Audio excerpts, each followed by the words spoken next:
한 제자가 절망적인 표정으로 부처님께 다가왔습니다. 부처님, 저는 지난 10년간 매일 절을 하고 보시를 하며 선한 일만 해왔습니다.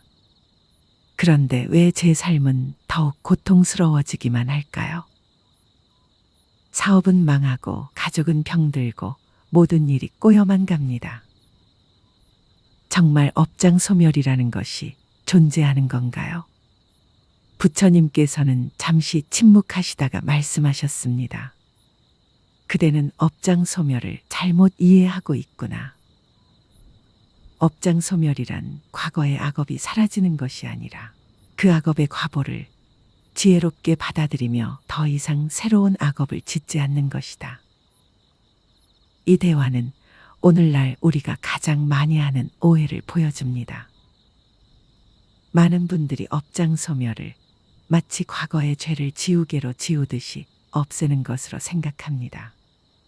하지만 부처님의 가르침에서 업의 법칙은 그렇게 단순하지 않습니다. 먼저 업이란 무엇인지부터 정확히 알아보겠습니다. 업은 산스크리트어 카르마의 번역으로 단순히 행위를 의미합니다. 몸으로 하는 행위, 말로 하는 행위, 마음으로 하는 행위 모두가 업입니다. 그런데 여기에는 중요한 원리가 있습니다. 바로 의도입니다. 부처님께서는 앙구따라 니까야에서 이렇게 말씀하셨습니다. 비구들이여, 나는 의도가 업이라고 말한다. 의도를 가지고 몸과 말과 마음으로 행위를 한다. 즉 같은 행위라도 어떤 의도로 하느냐에 따라 업의 성격이 달라집니다. 예를 들어봅시다. 두 사람이 같은 금액을 보시했다고 합시다. 한 사람은 남들에게 인정받고 싶어서 보시했고, 다른 사람은 진정으로 중생의 고통을 덜어주고 싶은 마음으로 보시했습니다. 겉으로 보기에는 같은 행위지만 업의 성격은 완전히 다릅니다. 그렇다면 어떤 업이 선업이고 어떤 업이 악업일까요? 부처님께서는 이를 매우 명확하게 설명해 주셨습니다. 탐욕, 성냄, 어리석음에서 나오는 모든 행위는 악업입니다. 반대로 무탐, 무진, 무치, 즉 탐욕이 없고 성내지 않으며 지혜로운 마음에서 나오는 행위는 선업입니다. 여기서 중요한 것은 악업의 뿌리인 탐진치 삼독입니다. 많은 분들이 겉으로 드러나는 행위만 보고 선악을 판단하는데 실제로는 그 행위의 동기가 되는 마음이 더 중요합니다. 한 제자가 부처님께 물었습니다. 부처님, 그렇다면 저는 항상 좋은 마음으로 행동하려고 노력하는데 왜 여전히 나쁜 일들이 일어날까요? 부처님께서 답하셨습니다. 그대는 업의 성숙 시기를 이해하지 못하고 있구나. 업보는 세 가지 시기에 성숙한다. 현생에서 받는 현보, 다음 생에서 받는 생보, 그리고 먼 미래에 받는 후보가 그것이다. 지금 그대가 겪는 고통은 과거 생에서 지은 업의 결과일 수 있다. 이것이 바로 우리가 이해해야 할 업보의 시간차입니다. 씨앗을 심는다고 바로 열매가 열리지 않듯이 업도 적절한 조건이 갖춰져야 그 결과가 나타납니다. 때로는 현생에서, 때로는 다음 생에서, 때로는 수많은 생을 거쳐서 그 결과가 나타납니다. 그렇다면 업장이란 무엇일까요? 업장은 과거에 지은 악업이 장애가 되어 우리의 수행과 일상생활을 방해하는 것을 말합니다. 업장에는 여러 종류가 있습니다. 가장 무거운 것은 오역죄입니다. 부모를 해치거나 아라한을 해치거나 부처님을 해치거나 승가의 화합을 깨뜨리거나 부처님의 몸에서 피를 나게 하는 죄입니다. 하지만 우리 일반인들이 주로 경험하는 업장은 이보다는 가벼운 것들입니다. 거짓말, 도둑질, 사음, 음주, 생명, 사례 등의 악업들이 쌓여서 만들어지는 장애들입니다. 그런데 여기서 많은 분들이 오해하는 부분이 있습니다. 업장 소멸을 마치 마법처럼 과거의 업을 없애는 것으로 생각하는 것입니다. 하지만 부처님의 가르침에서 업의 법칙은 절대 불변입니다. 지어진 업은 반드시 그 결과를 가져옵니다. 그렇다면 업장 소멸이란 무엇일까요? 다른 제자가 이런 질문을 했습니다. 부처님, 그렇다면 우리는 과거의 악업 때문에 영원히 고통받아야 하는 것입니까? 부처님께서 답하셨습니다. 그렇지 않다. 업장 소멸이란 두 가지 의미가 있다. 첫째는 악업의 결과를 지혜롭게 받아들이는 것이고, 둘째는 더 이상 새로운 악업을 짓지 않는 것이다. 또한 강력한 선업을 통해 악업의 결과를 가볍게 만들 수 있다. 이것이 바로 업장 소멸의 진정한 의미입니다. 소금물의 비유를 들어봅시다. 한 숟가락의 소금을 컵에 넣으면 물이 너무 짜서 마실 수 없습니다. 하지만 같은 양의 소금을 강물에 넣으면 전혀 짠맛을 느낄 수 없습니다. 악업도 마찬가지입니다.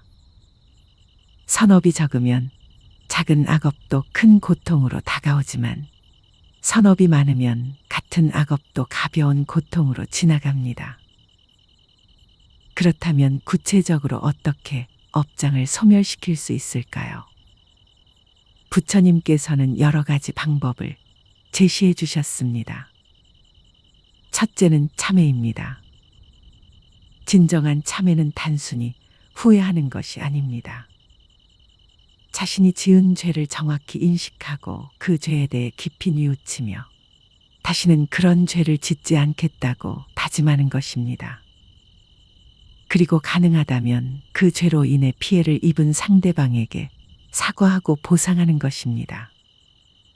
둘째는 선업의 적극적인 실천입니다. 단순히 악을 짓지 않는 것만으로는 부족합니다. 적극적으로 선한 일을 해야 합니다. 남을 도와주고 올바르게 살고 참고 견디며 꾸준히 노력하고 마음을 평온하게 하며 지혜를 기르는 것입니다. 보시에 대해 좀 더 자세히 말씀드리겠습니다. 많은 분들이 보시를 단순히 돈이나 물건을 주는 것으로 생각하는데 보시에는 여러 종류가 있습니다. 제시는 물질적인 것을 주는 것이고 법시는 올바른 가르침을 전하는 것이며 무예시는 중생들의 두려움을 없애주는 것입니다. 가장 높은 차원의 보시는 무예시입니다. 다른 사람이 두려워하지 않도록 해주는 것, 즉 어떤 생명체도 해치지 않겠다고 약속하고 실천하는 것입니다.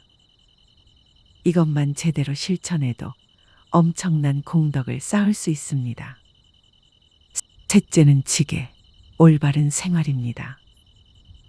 바르게 사는 것은 업장 소멸의 가장 기본적인 방법입니다. 최소한 5가지 기본 약속이라도 철저히 지켜야 합니다. 생명을 함부로 죽이지 않기, 남의 것을 훔치지 않기, 음란한 행위하지 않기, 거짓말하지 않기, 술 마시지 않기입니다. 여기서 한 제자가 질문했습니다. 부처님, 저는 평범한 사람인데 모든 약속을 완벽하게 지키기가 너무 어렵습니다. 어떻게 해야 할까요? 부처님께서 답하셨습니다. 완벽을 추구하되 실패를 두려워하지 말라. 약속을 어겼다고 해서 포기하지 말고 즉시 뉘우치고 다시 바르게 살려고 노력하라. 중요한 것은 완벽함이 아니라 지속적인 노력이다. 이 말씀에서 우리는 중요한 깨달음을 얻을 수 있습니다. 수행은 완벽주의가 아니라 꾸준함입니다. 매일 조금씩이라도 선업을 쌓고 악업을 줄여나가는 것이 중요합니다. 넷째는 경전 읽기와 부처님 이름 부르기입니다. 많은 분들이 경전을 읽거나 나무 아미타불을 외울 때 그 효과를 의심하는데 이는 매우 큰 효과가 있습니다. 경전을 읽으면 마음이 맑아지고 지혜가 생깁니다. 부처님 이름을 부르면 마음이 한 곳에 집중되어 평온해집니다. 특히 지장경, 법화경, 금강경 등은 업장소멸에 특별한 효과가 있다고 알려져 있습니다. 하지만 중요한 것은 단순히 글자를 읽는 것이 아니라 그 의미를 이해하고 실천하려는 마음입니다. 다섯째는 마음 수행과 평정심 기르기입니다. 마음의 평정을 유지하고 지혜를 기르는 것은 업장소멸의 핵심입니다. 특히 자비로운 마음을 기르는 것은 매우 효과적입니다. 자신과 모든 사람의 행복을 진심으로 바라는 마음을 기르는 것입니다. 여기서 또 다른 제자가 질문했습니다. 부처님, 저는 열심히 수행하고 있는데 왜 여전히 화가 나고 욕심이 생길까요? 제가 수행을 잘못하고 있는 건가요? 부처님께서 미소를 지으시며 답하셨습니다. 그대가 화가 나고 욕심이 생기는 것을 알아차리는 것 자체가 바로 수행이다. 깨달음이란 번뇌가 없어지는 것이 아니라 번뇌를 명확히 보고 그것에 휘둘리지 않는 것이다. 이 말씀은 우리에게 매우 중요한 깨달음을 줍니다. 수행한다고 해서 갑자기 성인이 되는 것은 아닙니다. 여전히 화도 나고 욕심도 생깁니다. 하지만 그런 마음의 상태를 명확히 보고 그것에 휘둘리지 않으려고 노력하는 것 자체가 수행입니다. 그렇다면 소원 성취는 어떻게 가능할까요? 많은 분들이 업장소멸과 함께 소원 성취를 바라는데 이 둘은 어떤 관계가 있을까요? 부처님께서는 이렇게 말씀하셨습니다. 올바른 소원은 세 가지 조건을 갖추어야 한다. 첫째, 자신과 남에게 해가 되지 않는 것이어야 한다. 둘째, 이룰 수 있는 현실적인 것이어야 한다. 셋째, 그 소원을 이루기 위한 올바른 노력을 기울여야 한다. 많은 분들이 첫 번째와 세 번째 조건을 간과합니다. 자신의 이익만 생각하거나 소원만 빌고 노력은 하지 않는 경우가 많습니다. 진정한 소원 성취는 올바른 발언과 함께 그에 상응하는 실천이 따라야 합니다. 예를 들어 사업이 잘 되기를 바란다면 단순히 기도만 할 것이 아니라 정직하게 사업을 하고 고객에게 도움이 되는 상품을 만들고 직원들을 잘 대우하는 등의 실천이 필요합니다. 이런 선업이 쌓여야 사업도 잘 될 수 있습니다. 건강을 바란다면 몸을 해치는 생활 습관을 고치고 규칙적인 운동을 하며 스트레스를 줄이는 노력을 해야 합니다. 동시에 다른 생명을 해치지 않고 의료진에게 감사하는 마음을 갖는 것도 중요합니다. 가정의 화목을 바란다면 가족들에게 자비로운 마음으로 대하고 서로를 이해하려고 노력하며 자신의 이기심을 줄여나가야 합니다. 한 제자가 이런 고민을 털어놓았습니다. 부처님, 저는 10년째 매일 기도하고 있는데 제 소원이 이루어지지 않습니다. 혹시 제가 전생에 너무 많은 죄를 지어서 그런 건가요? 부처님께서 답하셨습니다. 그대의 소원이 무엇인지는 모르겠지만 진정한 소원 성취는 원하는 것을 얻는 것이 아니라 원하는 마음을 다스리는 것이다. 집착을 버리고 현재 주어진 조건에서 최선을 다할 때 진정한 만족과 행복을 얻을 수 있다. 이 말씀은 소원 성취에 대한 우리의 관점을 완전히 바꿔줍니다.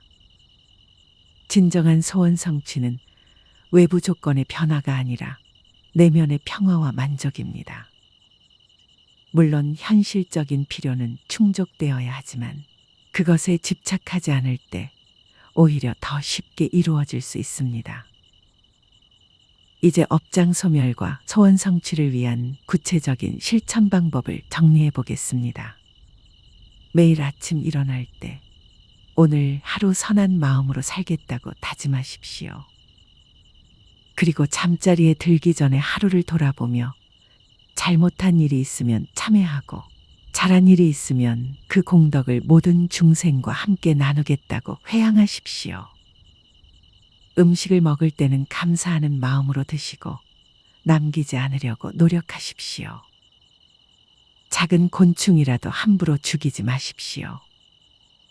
길거리에 쓰레기를 버리지 마시고 가능하면 주워서 버리십시오. 말을 할 때는 항상 진실을 말하려고 노력하십시오. 거짓말, 이간질, 험담, 아첨을 하지 마십시오. 대신 상대방에게 도움이 되는 말, 격려하는 말, 지혜로운 말을 하십시오. 마음으로는 탐욕, 성냄, 어리석음을 경계하십시오. 다른 사람의 것을 부러워하지 마시고 화가 날 때는 깊게 숨을 쉬며 마음을 진정시키십시오.